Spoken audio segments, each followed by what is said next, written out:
땅과 거기에 충만한 것과 세계와 그 가운데 사는 자들은 다 여호와의 것이로다. 여호와께서 그 터를 바다 위에 세우시며 강들 위에 건설하셨도다. 여호와의 산에 오를 자가 누구며 그의 거룩한 곳에 설 자가 누구인가? 곧 손이 깨끗하며 마음이 청결하며 뜻을 허탄한 데 두지 아니하며 거짓 맹세하지 아니하는 자로다. 그는 여호와께 복을 받고 구원의 하나님께 의를 얻으리니 이는 여호와를 찾는 족속이요 야곱의 하나님의 얼굴을 구하는 자로다. 문들아 너희 머리를 들지어다. 영원한 문들아 들릴지어다. 영광의 왕이 들어가시리로다.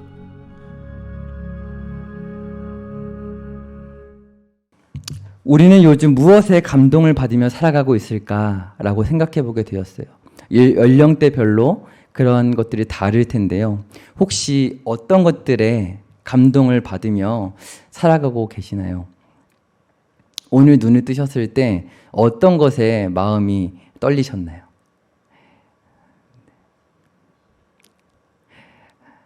내게 사랑을 속삭여주는 자녀인가요? 가족인가요? 어떤 것들을 보셨나요? 무언가에 감동하고 기뻐한다는 것은 참 기분 좋은 감정인 것 같습니다.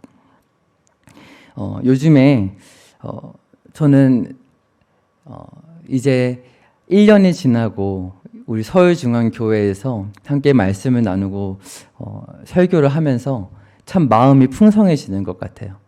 그 전에 설교를 할 때와 이제 1년이 지나고 이제 설교를 할 때 하나님께서 주시는 은혜가 이런 것이구나. 새벽에 너무나 피곤하지만 그 새벽에 길을 뚫고 나오신 성도님들과 함께 말씀을 읽고 나누는 기쁨이 이런 것이구나를 조금씩 맛보고 있습니다. 이렇게 거룩한 것만 있진 않죠. 누군가 저에게 이런 질문을 했어요. 요즘에 어떤 것으로 피곤함과 스트레스를 푸시나요? 했을 때 다른 우리 전도사님, 목사님들은 잠을 잡니다 라고 이제 하셨는데 저는 어떻게 대답했을 것 같으신가요? 네? 맛있는 음식 먹습니다. 네, 맛있는 음식 먹는 걸 정말 좋아합니다. 이러한 내용을 나눈 이유는요, 말씀을 묵상하면서 우리의 마음에 내가 감동하는 것들로 내 마음이 채워지고 있구나를 보게 되었기 때문에 그렇습니다.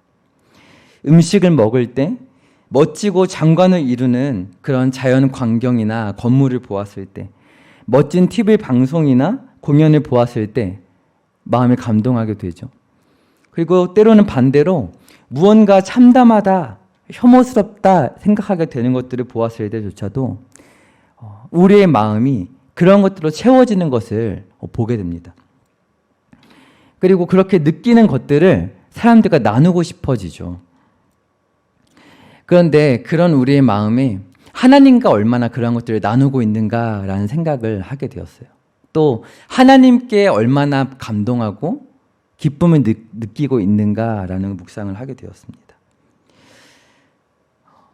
하나님과 얼마나 우리의 생각을 나누며 교제하고 살아가시나요? 느끼고 생각했던 것들을 가지고 하나님께 나아갔을 때, 그리고 반대로 많은 경우에 그것을 하나님과 상관없이 혼자 생각하고 즐거워했을 때 어떻게 달랐었는지 생각해 보았으면 좋겠습니다. 이렇게 고백하는 오늘 예배가 되기를 소망해요. 하나님, 우리의 마음을 감동케 하는 것들이 참 많이 있지만 언제나 하나님과 함께 그 감동을 누리기를 원합니다. 왜냐하면 그 모든 것들을 하나님께서 창조하셨고 허락하셨기 때문입니다. 그것들을 다스리며 하나님을 찬양하는 것이 우리의 창조 목적임을 믿기 때문입니다. 이렇게 고백하는 예배가 되기를 소망합니다. 오늘 이 시편 24편의 말씀을 어떤 사람이 지었는지 오늘 말씀을 보면 나와 있는데요. 어떤 사람이 지은 시편인가요?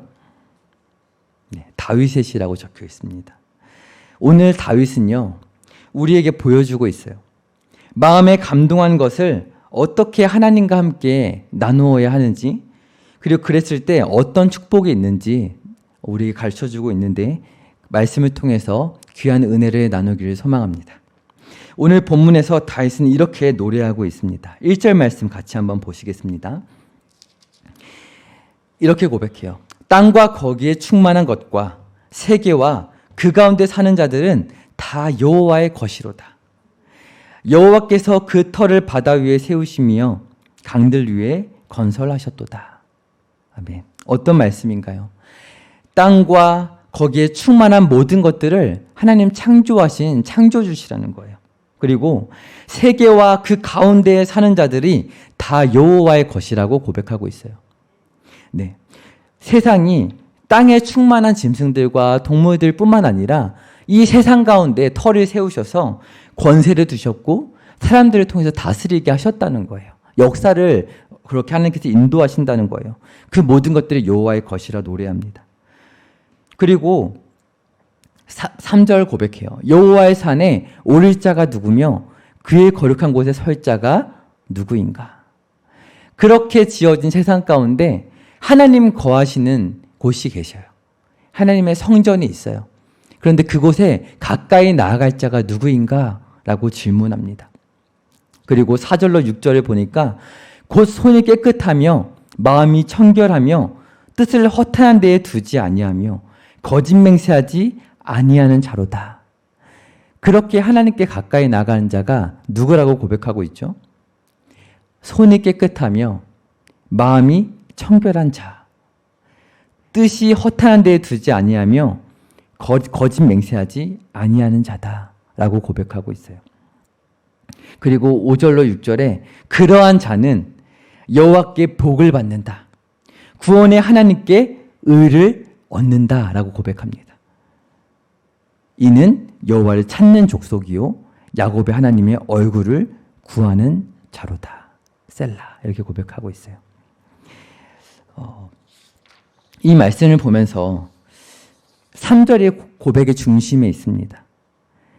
그 온 세상에 하나님 계신 그 거룩한 곳에 나아갈 자가 누구인가? 장소와 어떤 사람에 대해 말하고 있죠. 이 말씀을 보면서 어떤 성경의 그런 내용이 떠오르시지 않으시나요? 바로 에덴 동산이 떠오릅니다. 하나님께서 지으신 그 에덴 동산에 하나님은 거하시면서 그곳에 첫사람 아담과 하와와 함께 거니셨어요. 그러나 그 아담과 하와가 범죄함으로 하나님과 멀어지게 되었죠. 그 온 세상을 다스리라고 하나님께서 명령하셨는데 아담과 하와가 범죄함으로 그 자격을 상실하게 되고 만 거예요. 그런데 오늘 이 다윗이 어떠한 고백을 드리고 있나요? 그곳에 설 자가 누구인가 하면서 자신이 그곳에 서서 하나님을 찬양하고 있는 내용이 오늘 이 시편의 내용입니다. 과연 다윗이 죄로 인해 하나님과 멀어져 있는 상태에 있었다면, 그렇게 아담과 하와가 에덴에서 쫓겨난 그 상태 그대로 만일 다윗이 머물러 있었다면 이런 시편을 고백할 수 있었을까요? 고백할 수 없었을 것입니다. 오늘 이 말씀을 보면서 먼저 깨닫게 되는 것은 다윗이 이렇게 하나님 앞에 서서 고백하고 있는 거예요.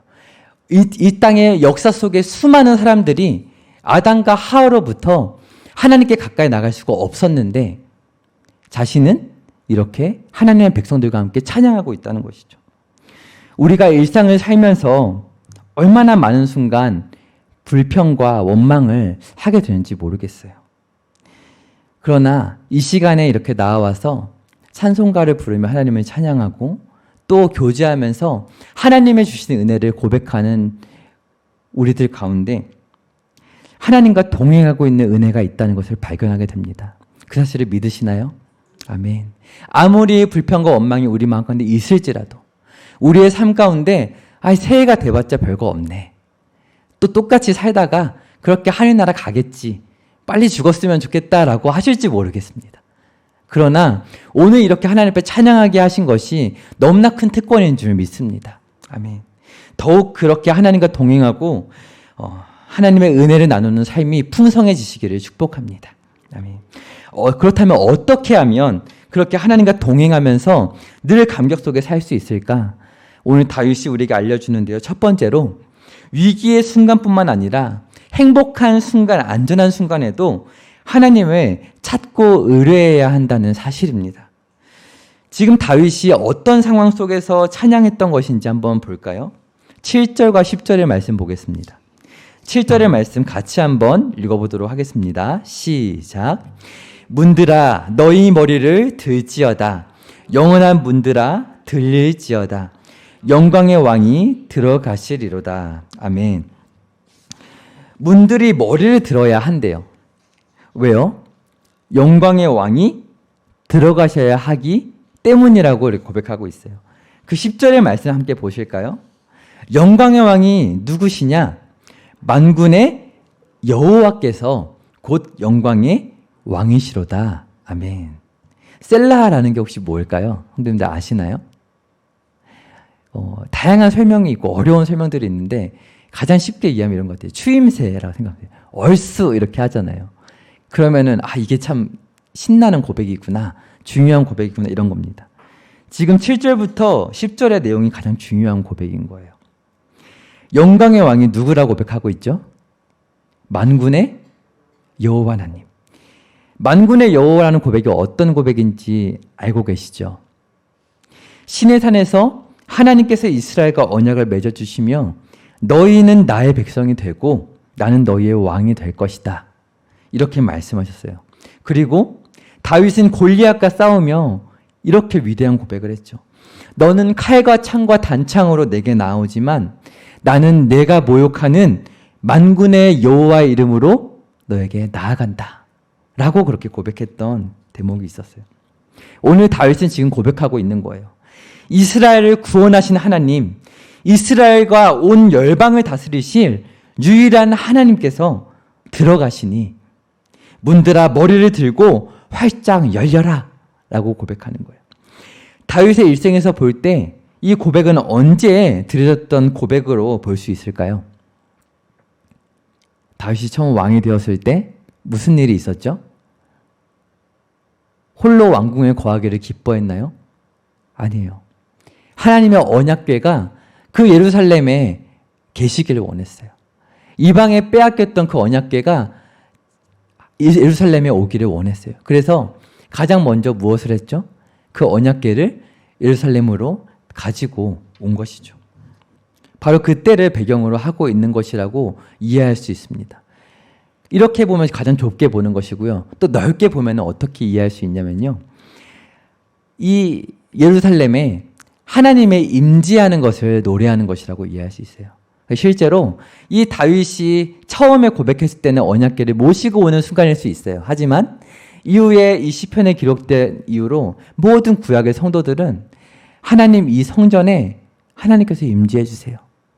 하나님 이 회당에 하나님의 말씀이 울려 퍼질 때 하나님께서 임재해 주세요. 이렇게 고백했던 것이죠. 다윗의 인생을 너무나 잘 알고 계시죠. 비록 왕이 되어서 남부러울 것 없는 부귀영화를 누렸던 인생이지만 사실 감히 누구라도 그의 인생을 대신 똑같이 살아보고 싶다고 말할 수 있는 사람이 있을까요? 저는 그렇게 살고 싶지 않습니다. 왕이 되어도요. 왜 그렇죠? 어린 시절 악신 들린 사울을 위해서 수금을 연주하는 자로 왕궁에 들어가게 되었어요. 그리고 블레셋의 거인 골리앗을 쓰러뜨린 후에 그의 삶이 승승장구하는 것처럼 보였죠. 다윗은 군대 지휘관이 되었고 사울의 딸 가운데 하나였던 미갈과 결혼했어요. 그러나 곧바로 고난이 시작되었습니다. 사울의 시기를 받게 되었고 급기야 도피 생활을 시작하게 되었습니다. 그것이 몇 장인 줄 아시나요? 사무엘상 19장의 말씀이었어요.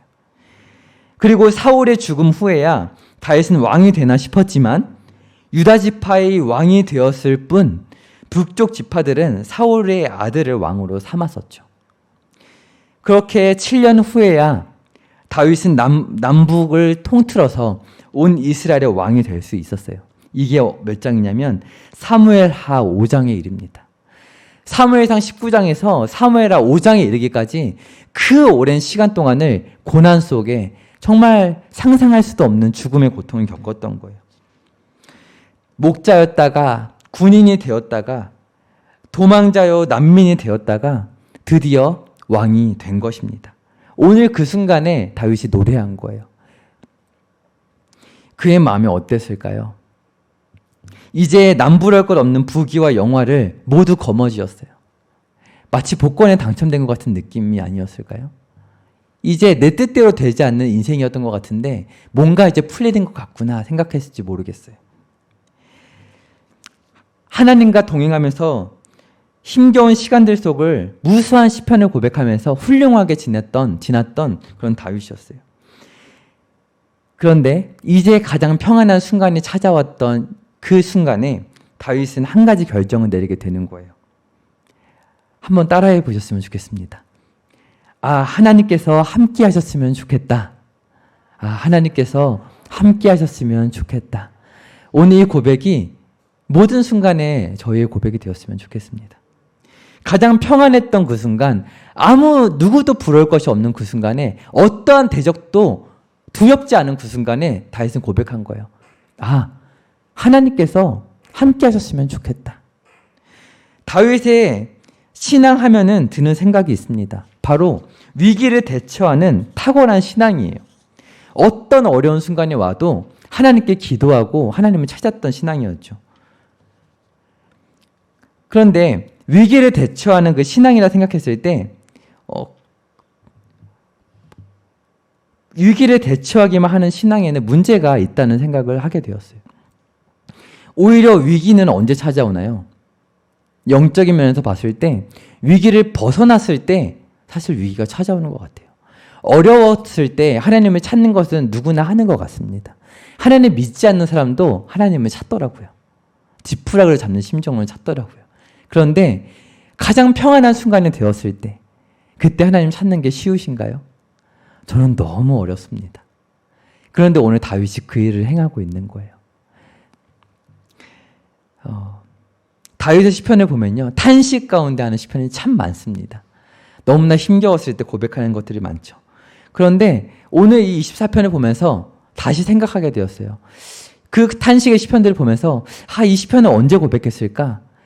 미친 척하면서 침을 흘리고 있었을 때, 도망했을 때 고백했을까? 들판에서 고백했을까? 언제 고백했을까? 그 동굴에서 고백했을까? 이런 생각을 했다면 오늘 24편을 보면서 그 탄식하는 시편들이 고난의 순간에만 고백했던 것은 아닐 수도 있겠구나. 그게 꼭 중요하진 않을 수 있겠구나라는 그런 깨달음을 얻게 되었어요. 그리고 다시 보게 되었어요. 하나님을 의뢰한다는 선한 목자신 하나님을 고백하였던 그 다윗의 고백이 얼마나 위대한가. 오늘 24편의 고백처럼 너무나 위대한 삶의 순간을 지나고 있었던 그 순간에 하나님을 찾았던 다윗을 보게 되는 것이죠. 하나님의 사랑과 긍휼에 그 물길이 막혀버린 인생이 하나님을 떠나 있어서 예배에 감격이 없는 그 순간이 고난의 순간이고 그 순간이 하나님을 찾아야 되는 순간인 줄 믿습니다. 오늘 그래서 다윗은 가장 행복한 순간에 하나님을 찾아야 한다는 것을 우리에게 알려주고 있는 것이죠. 요즘에 말씀을 보면서 열왕기 파노라마를 이제 새벽에 나누고 있잖아요. 그러면서 마음을 채우는 것이 곧 내가 감동하는 것들이라는 사실, 내가 혐오하고 분노하는 것들이 내 마음을 채운다는 사실을 보게 되었습니다. 마음속의 생각이 어찌 보면 중립적이어 보이지만 사소한 생각들마저도 주님과 함께 공유하지 않았을 때 결국에 마음의 보좌에 내가 앉게 되는 결론이 초래된다는 것을 보게 되었어요. 누구를 보면서 그런 묵상을 하게 되었냐면 아하스 왕을 보면서, 히스기야 왕을 보면서 그런 고백을 하게 되었어요. 함께 올포원 말씀을 보고 있으니까 이제 다 기억이 나실 거예요. 다윗을 시작으로 뒤에 남유다의 왕들이 다윗의 길을 따르지 않았던 그것들을 묵상하면서 한 가지 고백을 하게 되는데요. 행복한 순간에 하나님을 찾는 것뿐만 아니라 그것이 중요한 이유는 우리의 마음이 하나님의 성전이기 때문이라는 사실입니다. 그래서 말씀을 보면 놀라운 사실 한 가지를 발견하게 되었는데요. 우리가 신약의 말씀에서 우리의 마음이 하나님의 거하시는 성전이라는 고백을 누구나 다 알고 고백하고 있죠. 그런데 구약 시대에도 성도의 마음과 하나님의 성전은 너무 긴밀하게 연관되어 있다는 사실을 발견하게 되었어요. 그래서 오늘 잠시 아하스와 히스기야에 대해 잠깐 나누고 오늘 시편에 다시 돌아오도록 하겠습니다. 아하스 왕은 아수르와 약조를 맺고 조공을 바쳤었어요. 그래서 그의 마음을 사로잡고 있는 것은 무엇이었을까요? 하나님을 경외하는 신앙이 아니었고 아수르를 두려워하는 그런 마음이 그의 마음을 사로잡고 있었어요. 그래서 그 아하스 왕은 어떻게 했냐면 아수르 왕을 두려워하는 나머지 그 성전을, 하나님의 계신 성전을, 원래 하나님의 설계대로 지어진 것이 성전이잖아요. 그런데 그 물두멍을 마음대로 바꾸기 시작하고 제단의 위치를 마음대로 바꾸기 시작했던 것을 보게 돼요. 너무나 놀라운 것은 그 아수르 왕에게 조공을 바치고 돌아오는 길에 아하스 왕이 행하는 사실인데요. 아수르 왕궁을 나서는 그 순간에 그의 눈에 보인 것이 있었는데 그것이 바로 우상을 위한 제단이었어요. 근데 그 아수르 왕이 어떻게 했는지 아시나요? 제사장에게 이 아수르 나라에 있는 제단을 하나님의 성전에 지었으면 좋겠다. 그리고 일사천리로 그 일이 진행이 되었고 그 하나님을 예배하던 제단을 구석으로 몰아넣고 그 자리에 그 아수르의 제단과 똑같은 제단을 쌓아놓기 시작합니다. 그리고 황당하게도 그 하나님을 예배하던 놋 제단을 구석에 잘 놔두라고 말해요. 왜냐하면 하나님도 찾아야 되기 때문인 것이죠. 이러한 엉터리 신앙이 바로 아하스의 신앙이었어요.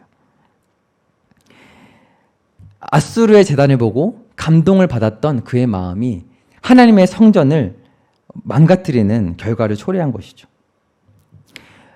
그러한 모습을 보면서 생각하게 되었어요. 우리가 세상을 향하여 두려움을 갖기도 하고 또 그 아하스 왕처럼 그 세상의 화려한 제단을 보면서 설렘을 느끼기도 하는 우리의 모습을 보게 되었습니다. 얼마나 하나님과 상관없는 두려움과 설렘을 느끼면서 그렇게 이 세상을 살아가는지, 우리의 마음에 얼마나 어지러움을 느끼며 살아가는지 보게 되었던 것이죠. 하나님의 성전은 이렇게 이스라엘의 왕들의 마음이 어떠한지에 따라서 예배의 처소가 되기도 하고 아수르에게 조공을 바치기 위한 은금을 쌓아놓는 창고가 되기도 합니다. 북이스라엘 왕들은 말할 것도 없었죠. 그 나라가, 북이스라엘 왕들의 나라가 시작될 때부터 예루살렘에 와서 예배를 드렸나요? 그러지 않았어요. 대신에 실로에 제단을 쌓았었죠. 그래서 여호와가 아닌 하나님을 예배하기 시작했어요. 북이스라엘의 성전은 하나님의 축복을 말하고는 있었지만 우상을 숭배하는 그런 모순적인 신앙을 보여주는 그런 제단을 이었어요. 그리고 남유다의 성전은 어땠을까요? 아수르에 대한 두려움 때문에 자신의 입맛대로 바꾸어지는 것이 그들의 성전이었어요. 아수르의 제단은 똑같이 하나님의 성전에 만들어 놓고 놋제다, 하나님을 예배하는 제단은 구석에 밀어놔 놓는 그런 성전이었죠. 그들의 마음을 보여주는 거예요. 가장 높은 하나님의 자리에는 하나님 비슷한 우상이 있고 애매한 자리의 한 구석에 하나님을 모셔두는 그들의 신앙을 보여주는 것이 그들의 시대에 있었던 그들의 성전이었습니다. 히스기야는 또 어떠했나요? 말씀을 떠올려 보시면 성전을 적군에게 무방비로 보여주는 그런 행동을 일삼았어요. 와서 예배드리라는 그런 마음에서였을까요? 그렇지 않았어요. 하나님의 은혜를 경험했던 그였지만 자신을 고귀하다고 여겨주는 그런 이방 나라들의 그 모습들을 보여주면서 내가 이런 사람이다라는 과시를 하기 위한 자신의 마음을 채우려는 그런 모습이었습니다. 성전이 어떤 곳인가요? 오늘 다윗이 이렇게 시편을 노래하는 것처럼 영광의 왕이신, 만군의 하나님이신 그 왕이신 하나님께서 임재하시는 곳이 바로 성전이죠. 이스라엘의 진정한 왕이신 여호와 하나님을 만나 뵙고 알현하는 자리가 바로 이 성전입니다. 별들을 살피시는 창조자 하나님께서 친히 임재하여 주셨던 곳이죠. 그러나 그의 아들이었던 솔로몬도 말년에 가서 은금을 쌓아두면서 그렇게 하나님의 성전에 대한 정신을 잊어버리고 말았어요. 그리고 이후로 이스라엘 역사가 진행될수록 이 다윗이 고백했던 이 성전에 대한 고백은 사라지고 맙니다. 잠언에 이런 말씀이 있죠.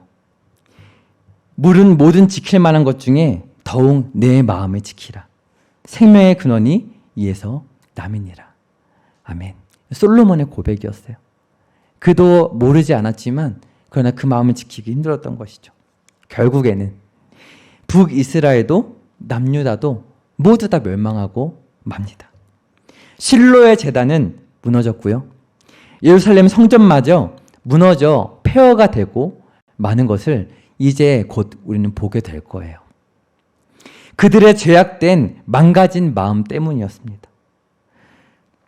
오늘 우리의 삶에서도 하나님께서는 이렇게 우리의 성전을, 우리의 마음을, 우리의 예배를 무너뜨리실 때가 있음을 보게 됩니다. 그것이 왜 그럴까요? 왜 그런 일을 하나님이 행하시는 것일까요? 우리의 마음이 철렁 내려앉는 순간들이 있죠. 그 이유는 우리의 죄악으로 인하여 무너진 마음을 다시 세우시고자 우리의 성전을 무너뜨리시는 것입니다.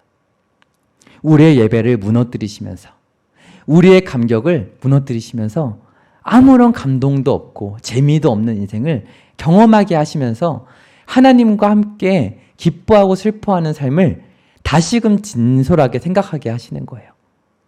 우리의 마음을 떨리게 하고 감동케 하는 것들이 하나님 아닌 다른 것들에 있기 때문에 재미도 없고 아무런 흥미도 없는 삶을 경험하게 하시는 거예요.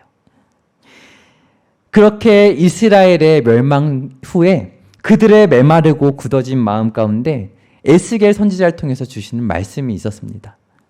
에스겔서 36장의 말씀인데요. 내가 너희를 여러 나라 가운데에서 인도하여 내고 여러 민족 가운데에 모아서 고국 땅에 들어가게 해서 너희의 모든 마음을 정결하게 하고 너희의 마음에 새 마음을 주어서 굳은 마음을 부드럽게 해줄 것이다. 그래서 너희가 율법을 지킬 수 있도록 내가 도와줄 것이다.